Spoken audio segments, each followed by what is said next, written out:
Olá! As taxas de juros cobradas pelos bancos brasileiros estão sempre entre as mais altas do mundo.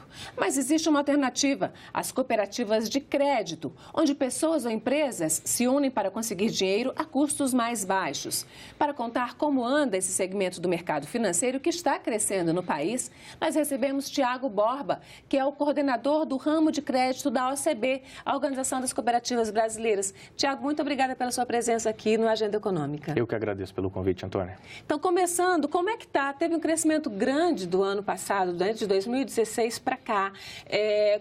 A que se deve esse crescimento? Vocês estiveram também nesse segundo semestre na Áustria, participando de um grande encontro mundial de cooperativas de crédito. Como é que foi isso? Conta um pouquinho disso aí para gente. Antônia, eu acho que vale a pena a gente contextualizar um pouquinho o segmento de cooperativas de crédito no Brasil, né? Apesar de ser um segmento mais que centenário, realmente a gente vem ganhando um pouco mais de visibilidade nos últimos anos, né? Ganhando mais espaço nos meios de comunicação, mais representatividade financeira e mais representatividade até em número de associados, né? Em relação a esse encontro, só para pontuar, né? Essa é a Conferência Mundial de Cooperativismo de Crédito, realizada anualmente pela AVOCO, que é o nosso Conselho Mundial de Cooperativas de Crédito. É uma oportunidade em que representantes do cooperativismo de crédito do mundo inteiro levam ali as suas experiências, né, novos produtos, os desafios que estão sendo enfrentados em cada país, né? E a gente vê que muito se assemelha.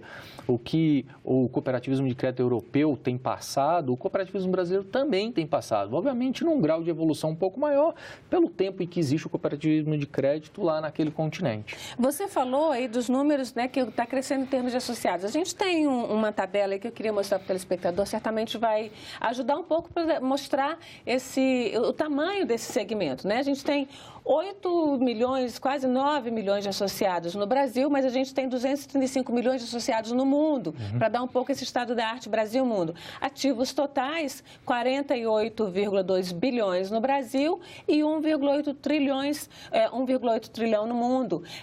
Como é que fica isso aí? A gente está... Você comparando esses números, a gente está bem, a gente é pequeno em relação ao que é o restante do mundo? O que é que significa isso? A gente, quando olha esse número de 8,9 milhões de associados, esse número é do final de 2016. É provável, a gente ainda não fez esse levantamento, geralmente a gente faz ao final do ano, que esse número tenha evoluído, né? A gente tem uma grande meta de passar de 10 milhões de associados ainda em 2017. Não é tão longe, né? Não é tão longe. É provável, a gente espera. Deve acontecer isso agora em 2017. Quando a gente olha 235 milhões de associados no mundo, a gente está falando aí de todos os continentes, na verdade. Existe uma grande representatividade do cooperativismo de crédito no continente europeu. Você tem países de referência, né? Quando a gente fala em cooperativismo de crédito, a gente pensa muito em Alemanha, na França, na Holanda, que são grandes expoentes do cooperativismo no mundo. A gente tem alguns desses países em que quase que 50% da população é associada a uma cooperativa de crédito. Então, vou aproveitar essa sua fala e vou pedir para a gente mostrar um outro gráfico, que é exatamente o gráfico que fala dessa participação do cooperativo no mundo e comparar com o Brasil. A gente tem aí uma participação da França, né, uma participação da Alemanha, que é muito grande. Essa participação da França, ela é expressiva, né? Essa é a participação no sistema financeiro nacional, né, o sistema financeiro do país. Quer dizer, 60% do sistema financeiro da França é via cooperativas. Na Alemanha, 20%. É bem menor, mas é muito maior do que no Brasil, que chega em 3,9%. A que se deve aí essa diferença? Quando a gente olha esses números, é importante a gente frisar que a gente não está falando de quantidade de população associada a uma cooperativa de crédito. A gente está falando realmente de market share. Da participação das cooperativas no sistema financeiro. No mercado financeiro daquele país, né? Acho que um primeiro ponto que a gente pode levantar, que mostra a expressividade desses números na França e na Alemanha, é o tempo em que se tem um movimento nesses países, né? E o grau de penetração que ele tem na comunidade. A lógica do cooperativismo é o desenvolvimento local. Então, você observa muito na França e na Alemanha a importância que o cidadão dá para o trabalho que a cooperativa de crédito realiza naquela comunidade, naquele município, naquela localidade. A cooperativa de crédito tem um papel importantíssimo na reciclagem da poupança local.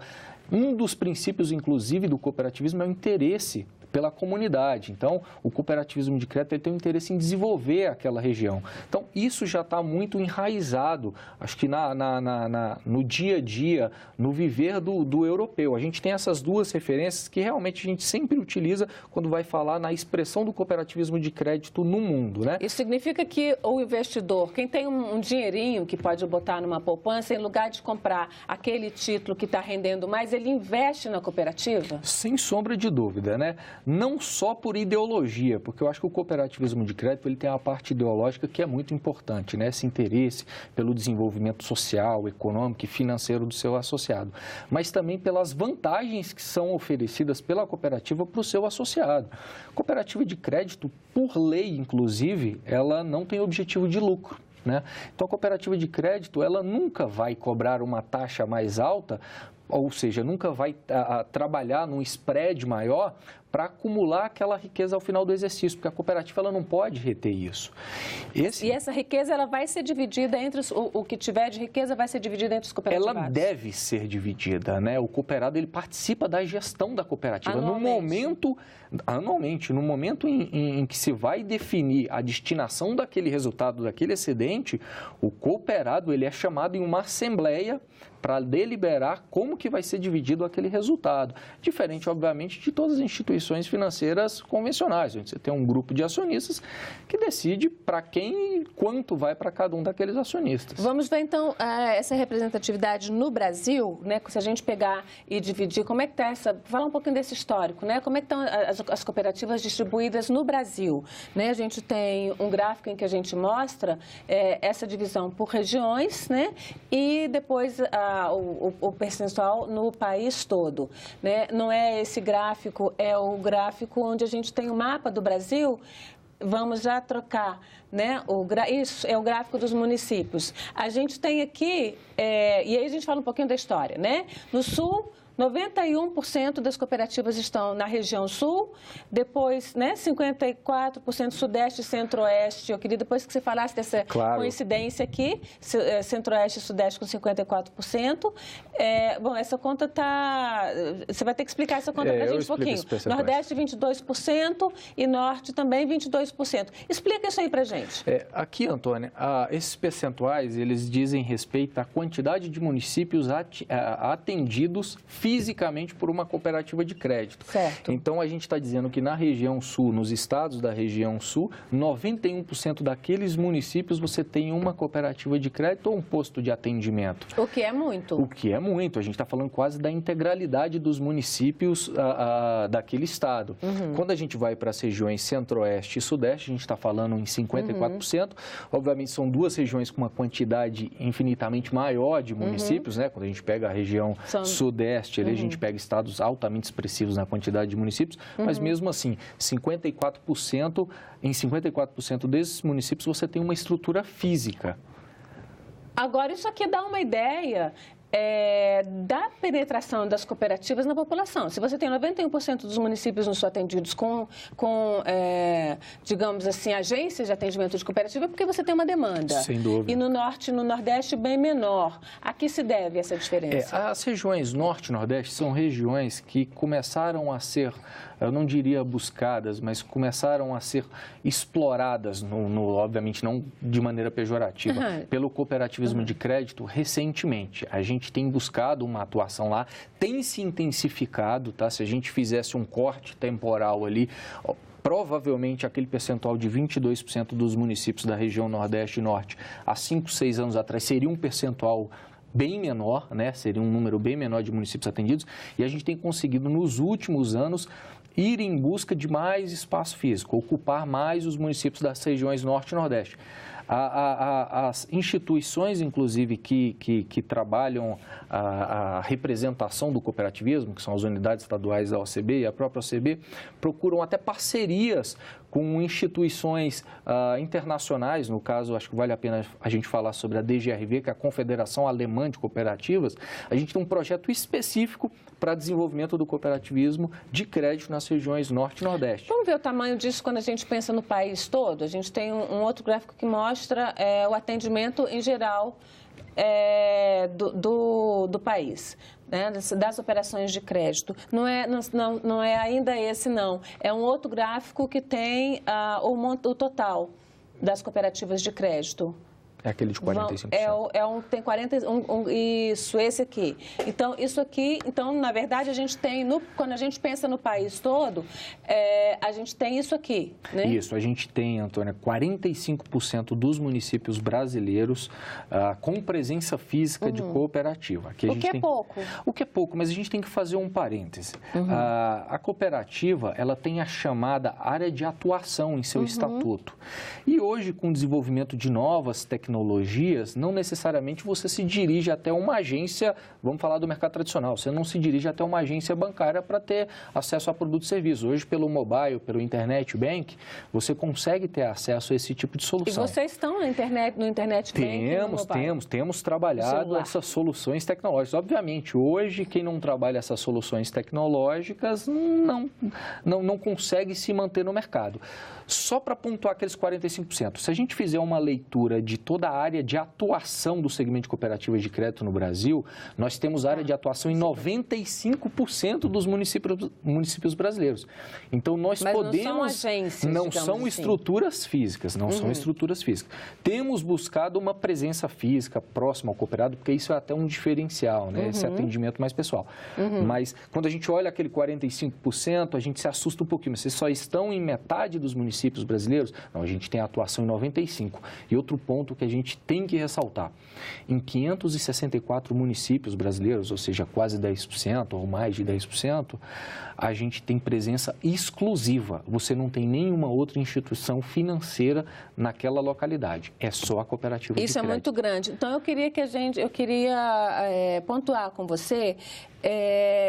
Que tipo de presença é essa quando a gente pensa em crédito, né? A gente tem aqui, nesse gráfico das operações, ele é um gráfico muito interessante, porque aqui a gente vê realmente quem é que está pedindo, quem é que está como cooperativado, associado, quem é que está pegando esses recursos, né? 25% é pessoa física, né? Crédito rural e agroindustrial, 19% também pessoa física, ou seja, a maior parte, se você juntar o maior bolo.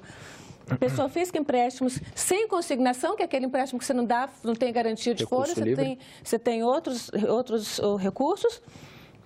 Pessoa jurídica, capital de giro 18%, quase 19%. E esses outros aqui, eu queria que você explicasse para a gente, abrisse um pouquinho essa tabela e explicasse para a gente o que é que significa quando você pensa assim, quem é que está procurando a cooperativa? É o trabalhador de média ou baixa renda? É o microempresário individual, é o pequeno empresário, o MEI, né, que é o empresário individual. Como é que está isso aí, quando a gente pensa nesse pessoal? Essa colocação sua foi muito interessante, Antônio. Quando você olha esse lado aqui do gráfico, você vê que realmente boa parte está sendo destinada para a pessoa física. Isso é importante a gente fazer um paralelo com o quadro associativo hoje do cooperativismo. Praticamente 90% daqueles 8,9 milhões são pessoas físicas, né? E 90%. E quando a gente fala em pessoa jurídica, que é um público ainda a ser buscado, a gente tem diversas parcerias, inclusive com o Sebrae, a gente está falando em 10% do público. Porque, gente, engraçado, eu no meu senso comum, sempre liguei a cooperativa de crédito a produtores rurais, que é onde a gente vê aquele símbolo da cooperativa, normalmente em cidades próximas a áreas de produção rural, né? Na verdade, o cooperativismo agropecuário, o cooperativismo do campo, foi o precursor de toda essa história do cooperativismo de crédito, né? Dali que nasceram as primeiras cooperativas, esse movimento de produtores rurais procurando soluções financeiras e os agentes tradicionais de mercado não lhes oferecia. Eles buscaram, se reuniram e montaram a sua cooperativa de crédito. Voltando aqui para o gráfico, quando você olha para a pessoa física crédito rural, a gente está olhando para o mesmo associado que está numa cooperativa agroindustrial. Ele é associado a uma cooperativa agroindustrial. E aqui a gente está falando de um ticket médio, de um empréstimo, se assim a gente pode dizer, de um empréstimo médio de pequena monta. Ali é um empréstimo médio que vai de 7 a 8 mil reais. São empréstimos pequenos, na sua grande maioria, né? Então, a cooperativa de crédito, ela tem essa função de pulverizar o crédito rural. Ela pulveriza o crédito, né, em diversos cooperados. Ela não concentra.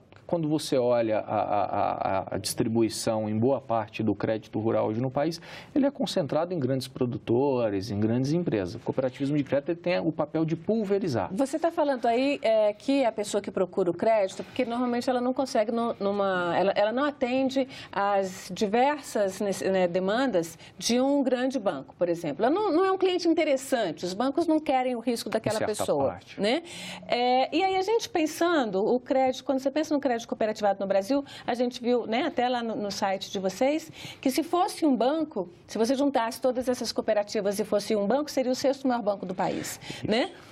1.017 cooperativas, 2 bancos cooperativados, 35 centrais, 4 confederações. Explica essa estrutura para a gente, para alguém que quer entrar numa cooperativa e precisa entender essa estrutura.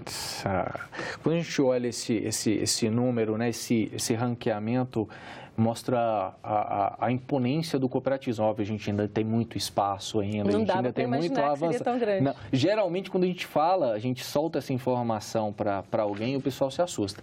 Aqui a gente está tratando o cooperativismo de crédito como se fosse um conglomerado, se assim a gente pode dizer, né? Se a gente pegar todo o volume de ativos de todos os sistemas hoje estruturados e todas as cooperativas até que atuam de maneira independente e somarmos esse volume de ativos, nós seríamos a 6ª maior instituição financeira do país.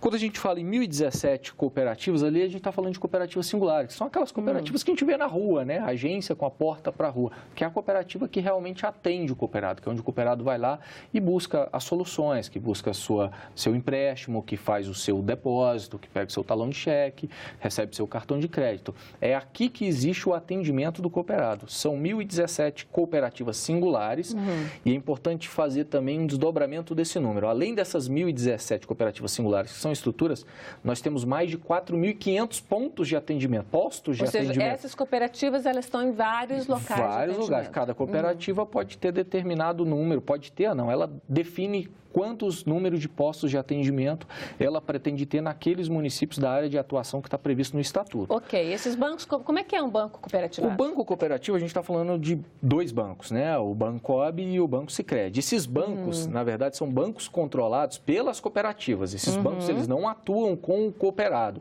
Eles fornecem serviços de compensação e outros serviços para as cooperativas. É como se fosse uma estrutura de back-office. Se a gente pode usar um termo de mercado, seria uma estrutura de back-office. Ela é a instituição bancária das cooperativas de crédito. Entendi. O cooperado ele não tem uma atuação, nenhuma interação direta com os bancos cooperativos, tá? Quando a gente fala nessas centrais, a gente está falando em estruturas que basicamente dão segurança e solidez para o sistema. São estruturas também de back-office que fazem um trabalho de supervisão auxiliar, que hoje é feito pelo nosso agente fiscalizador, que é o Banco Central do Brasil, né? E são estruturas extremamente importantes, as centrais. E essas 4 confederações são estruturas de representação e que, em certa parte, a legislação delegou a ela também o poder de pegar algum tipo de serviço prestado pela central e, em maior grau, para ganhar maior escala, também prestar, né? Um serviço de comunicação, um serviço de tecnologia. Então, isso daqui é uma estruturação operacional do segmento de cooperativo de crédito. O que chega no cooperado é a cooperativa singular. Então, vamos lá. Essas cooperativas singulares. Qual é a vantagem? Quer dizer, a gente falou na questão da taxa de juros, a gente abriu o programa falando na questão da taxa de juros, que é sempre uma coisa de agiota no Brasil, né? Se a gente não dá para dizer que é normal, né? Qual é a diferença? E hoje, se você pegasse um cidadão comum, um trabalhador de renda média, for precisar de um dinheiro emprestado, como é que ele faz para entrar numa cooperativa? Antes da gente falar em taxa de juro e empréstimo, é importante a gente salientar que as cooperativas são sociedades de pessoas, não são sociedades de capital. Então, a lógica da cooperativa não é só entregar o crédito. A lógica da cooperativa é que ela é gerida, é controlada pelo quadro de associados. A partir do momento que eu passo a integrar o quadro associativo de uma cooperativa de crédito, eu sou dono daquela instituição financeira. eu sou dono dela, então eu detenho o controle, inclusive, da instituição financeira. Eu acredito que isso seja, inclusive, mais interessante do que a gente falar e se ater só em taxa de juros. Obviamente, taxa de juros é uma vantagem muito interessante. É uma vantagem para quem precisa de um crédito. Sem dúvida. Mas aí você tem uma outra taxa. Se eu sou um investidor dessa cooperativa, eu também tenho algum retorno. Eu procuro rentabilidade.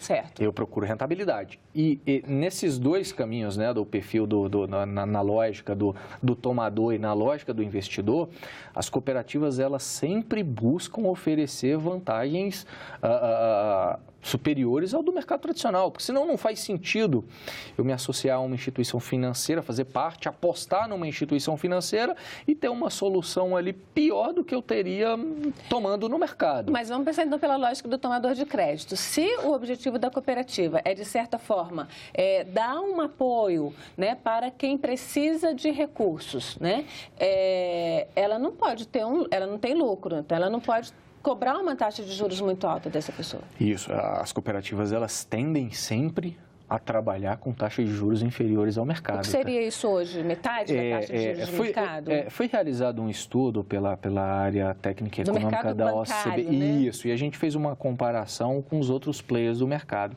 Em média, as nossas taxas chegam a ser até 50% inferiores às praticadas pelos outros agentes aí do sistema financeiro, o que é muito atrativo. Né? E aí, como é que você remunera aqui? Então, vamos pensar agora do lado do investidor. Esse investidor, e quem pode investir? Quem tem, sei lá, R$1.000 na poupança, de repente vale a pena investir numa cooperativa de crédito? Sem dúvida. Tirar da poupança e investir numa cooperativa? Sem dúvida. As cooperativas de crédito, elas oferecem hoje soluções de investimento para o quadro de cooperados, né? Não é só uma solução de tomada de recurso, a gente tem sim alguns papéis que podem ser, a gente chama de recibo de depósito cooperativo, né? Que é o nosso depósito a prazo. Algumas cooperativas operam também letras de crédito do agronegócio, LCA, então a gente tem aí já um leque, né? Dentre outros, a gente tem um leque de produtos de investimento. E buscamos também dar uma rentabilidade superior à de mercado, porque a gente não quer que o recurso do cooperado, do dono da cooperativa, vá para um outro agente. Então, a gente busca sempre dar uma rentabilidade maior para ele. E sempre seguindo essa lógica, né? O fundamento, o objetivo da cooperativa não é reter lucro, não é ter um resultado enorme ao final do exercício, porque não faz sentido. Ao final do exercício, aquilo ali vai ter que ser devolvido para o quadro de cooperado. Quem quiser saber um pouco mais sobre as cooperativas financeiras, o site de vocês, uma fonte de informação? Tônia, a gente tem o site da OCB, www.somoscooperativismo.coop.br. Está aí na tela. Ali a gente tem informações sobre o segmento de cooperativas, números gerais, temos os telefones lá disponíveis. Quem tiver alguma dúvida pode fazer contato com a unidade nacional que fica em Brasília. E a gente tem unidades estaduais espalhadas em todos os estados brasileiros, que podem dar esse apoio para o cidadão ali no estado onde ele mora, no município onde ele mora. Qual é a diferença, então, de investir numa cooperativa ou aplicar no banco? Em termos de comunidade, para onde vai esse dinheiro? Como é que a cooperativa aplica o seu recurso e como o banco aplica esse recurso? A lógica do cooperativismo, como a gente falou até no começo dessa conversa, é desenvolver aquela localidade onde ela está ali instalada. Então, o recurso que o investidor vai lá e coloca na cooperativa, certamente vai ser emprestado para um tomador daquela localidade. Então, a cooperativa ela tem esse importante papel de reciclagem da poupança local. Ela estimula o crescimento do município onde ela está instalada e dos municípios onde ela tem atuação.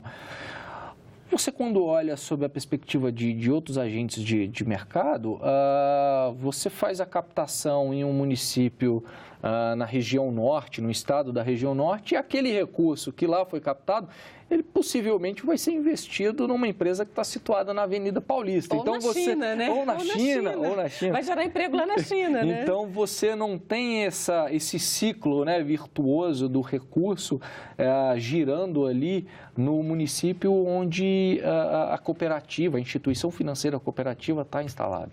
Que bom, Thiago. Muito obrigada por sua vinda aqui à Agenda Econômica e pelos seus esclarecimentos aqui ao nosso telespectador. Eu que agradeço pelo convite, Antônia. E muito obrigado também a você, telespectador, que nos acompanhou até aqui. Se quiser rever este programa ou indicar para alguém, acesse nossa página na internet, senado.leg.br/TV. E mande os seus comentários e sugestões pelo telefone 0800, que é gratuito, 612211, ou pelo e-mail agendaeconômica@senado.leg.br. Até a próxima Agenda Econômica.